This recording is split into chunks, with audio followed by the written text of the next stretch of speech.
পিঁপড়া কাচের তৈরি কোরআনের আয়াত সত্য প্রমাণ করলো বিজ্ঞানীরা এই কোরআনের ভুল ধরতে গিয়ে কোরআনের কাছে গ্রেফতার হয়ে তারা মুসলমান হয়ে গিয়েছে।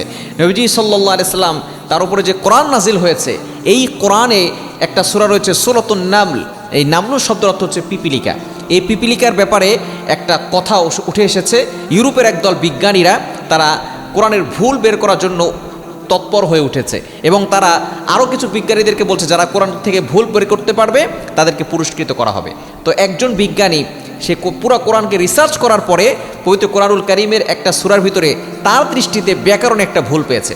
যখন এই ভুল তার লিডারকে দেখাতে গিয়েছে, তখন লিডার বলছে যে ঠিক আছে, দেখি তোমার কি ভুল তুমি বের করতে পেরেছো।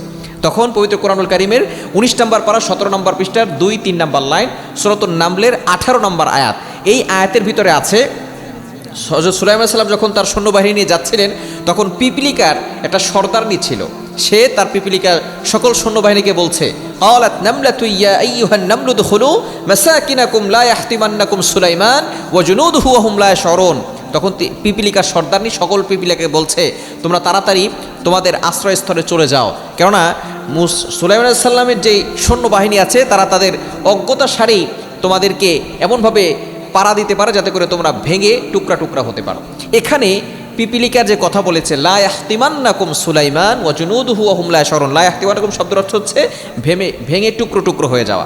এখানে এই বিজ্ঞানী ভুল ধরেছে ব্যাকরণে যে এখানে পিঁপড়া তো কখনো ভেঙে যায় না, পিঁপড়া হয়তো পিষে যেতে পারে, সে যেহেতু এমনভাবে তৈরি সে হয়তো থেতো হয়ে যেতে পারে। পিঁপড়া কখনো ভেঙে যায় না, টুকরো টুকরো হয় না, ভেঙে যায় কাঁচ, ভেঙে যায় গ্লাস। তো পিঁপড়া তো কখনো ভাঙতে পারে না, টুকরো টুকরো হতে পারে না। তো এখানে ব্যাকরণ একটা ভুল পেয়েছে। তো তখন তাদের যে লিডার ছিল সে বলেছে ঠিক আছে, আগে পিঁপড়া কীভাবে তৈরি সেটা নিয়ে গবেষণা করতে হবে।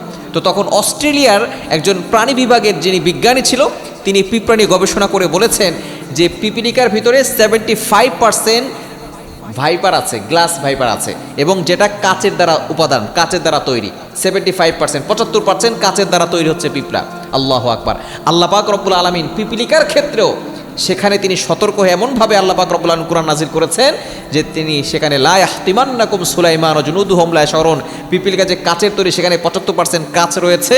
এই কাচ থেকে তৈরি হওয়ার পরে সেখানে যে কাচে যদি কেউ পাড়া দেয় তাহলে সেটা ভেঙে টুকরো টুকরো হয়ে যায়। আল্লাহ পাক রব্বুল আলামিন এখানেও ব্যাকরণে কোনো ভুল করেন নাই। সুতরাং এই কোরআনে কোনো ভুল নাই, কেউ ভুল বের করতে পারে নাই। যারা ভুল বের করতে এসেছে তারা অনেকেই কালিমা পড়ে মুসলমান হয়ে গেছে।